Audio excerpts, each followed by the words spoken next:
Okay, this is our naming hydrocarbons part 1. We're talking just about alkanes. Okay, for today's videos and any naming of hydrocarbon videos, we're going to be referring to tables P and Q on the reference table. Okay, before we even start, we're talking about organic chemistry. We're talking about hydrogen and carbon. Carbon specifically. Okay, carbon is what makes organic chemistry so special. Okay, and obviously when you see the term hydrocarbon, the hydro part refers to hydrogen, the carbon part refers to carbon. So we're working with molecules that only have those two elements. Okay.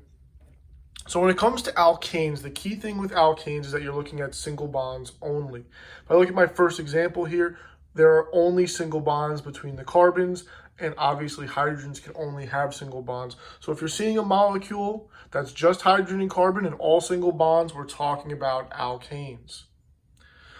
Okay, you'll notice I have C subscript N, H subscript 2N plus 2.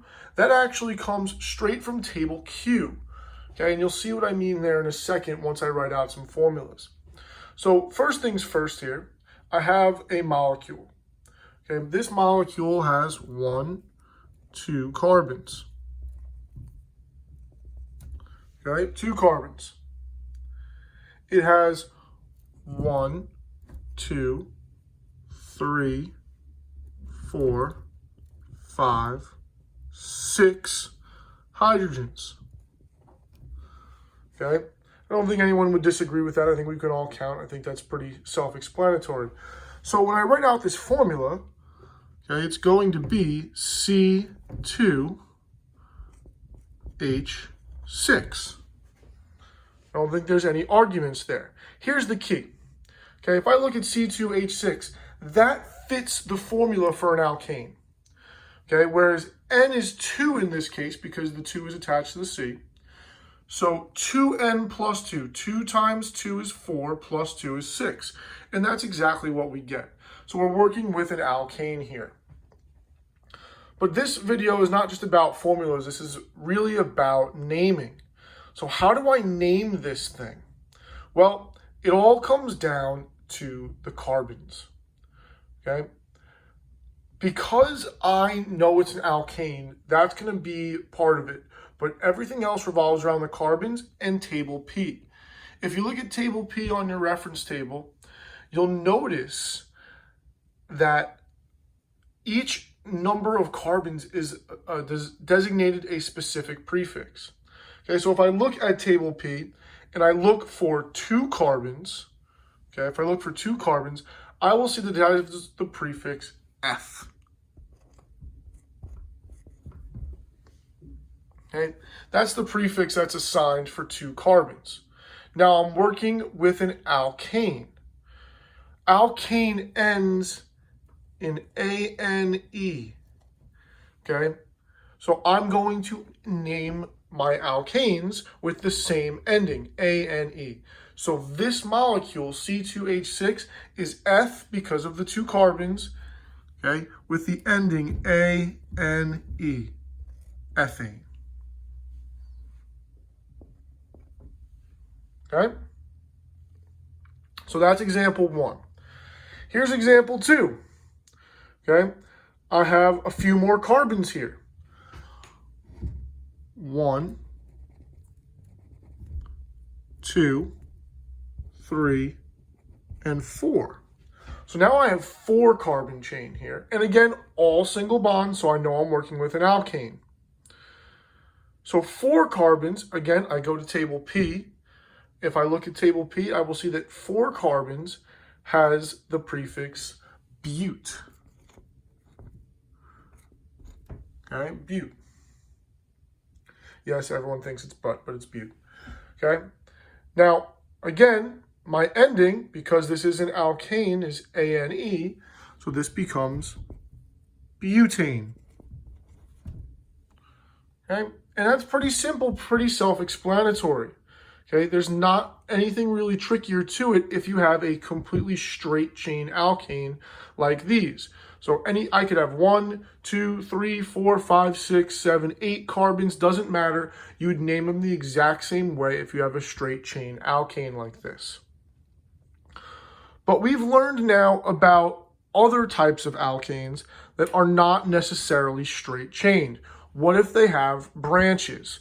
Well, this is going to get a little bit more complicated. It's not going to be too overwhelming, but it is a little bit more complicated.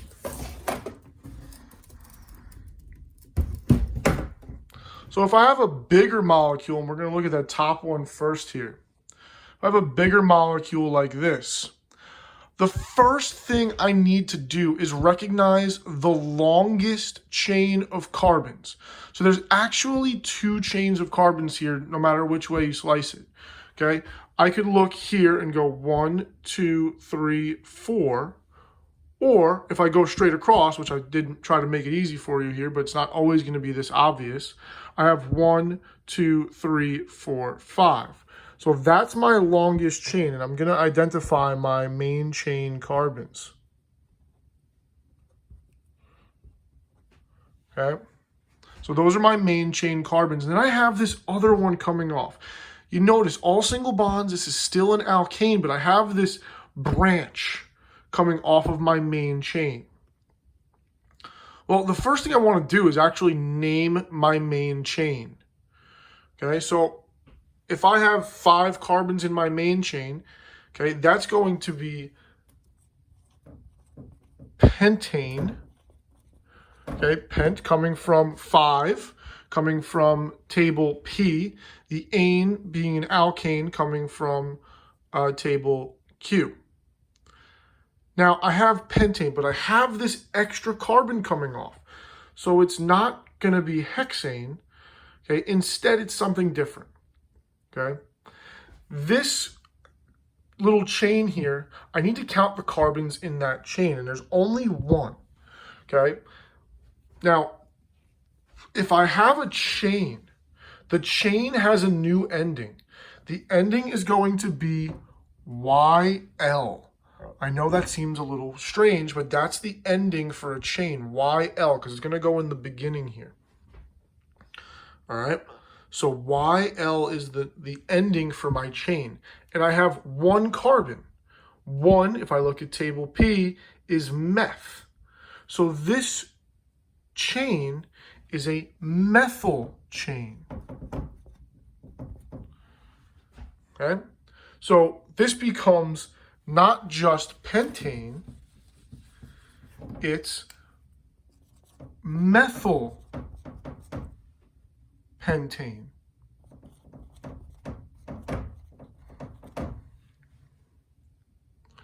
But I do want to distinguish where that methyl comes from. Okay, what carbon is that methyl attached to? Okay, now the rules for this are a little bit more complicated because you're always going to go from the short side. In this case, it's right dab in the middle, so it doesn't matter. But I could count my carbons 1, 2, 3, or 1, 2, 3. No matter what, it's going to land on that 3rd carbon. So this actually is 3 methyl pentane. That 3 saying what carbon the methyl is attached to. All right, last one, big one here. I have 2 different chains here again. I have 1, 2, 3, 4, 5, 6, 7, or I have 1, 2, 3, 4, 5, 6, 7. So it's both the same long chain. Okay, the branch could be considered this part or this part, depending upon which way you want to look at it. I'm going to keep it simple and keep that straight chain up top to be our long chain. But I'm actually going to count them kind of going backwards this time. Make this 1, 2, 3, 4, 5, 6, 7. The reason I'm doing that is because my branch is closer to this side. So this is where I'm going to start counting for. Remember, all of these molecules are 3-dimensional. I could take them and spin them. In another video, I will show you some models of these. But for now, we're going to keep it to the drawings. So I have to count from this side rather than this side. Okay, and it's going to change that number that we put in front of that branching group. Okay, so first off, I have 7 carbons. Okay, 7 carbons in my main chain. So if I look at table P, okay, that's going to be hept. So heptane. Okay, heptane. Sorry about that. So had a little bit of a technical issue there. But we were talking about heptane being our long chain here. And coming off of this heptane is a branch of 2 carbons. Okay. So that's going to be ethyl. Eth coming from the 2 carbons. Okay. So ethyl heptane, and that ethyl group comes off of the 3rd carbon, so 3-ethyl heptane. Okay, I'm posting some examples, some questions for you to do, and another video will be coming shortly.